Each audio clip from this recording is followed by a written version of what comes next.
போத்தனூர் ரயில் நிலையத்திலிருந்து ராமநாதபுரம் செல்லும் வழியில் நொய்யல் பாலத்திற்கு முன்னாலே கிழக்கு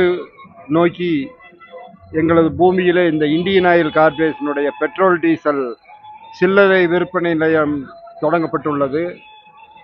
இந்த விழாவிற்கு ஐஓசியினுடைய சீனியர் மேனேஜர் சதீஷ்குமார் அவர்களும், கேஜி மருத்துவமனையினுடைய டாக்டர் உரிமையாளர் பக்தவச்சலம் அவர்களும், நல்லறம் அறக்கட்டளையினுடைய தலைவர் அன்பரசன் அவர்களும், குறிச்சி பேரூராட்சியினுடைய முன்னாள் தலைவர் குறிச்சி பிரபாகரன் அவர்களும், காலப்பட்டி பேரூராட்சியினுடைய தலைவர் காலப்பட்டி பொன்னுச்சாமி அவர்களும், வெள்ளலூர் பேரூராட்சியினுடைய தலைவர் மருதாசலம் அவர்களும், காங்கிரஸ் கட்சியினுடைய மாநில பொதுச் செயலாளர் பழையூர் செல்வராஜ் அவர்களும், இன்னும் 1வது வார்டு கவுன்சிலர் போன்றவர்களெல்லாம்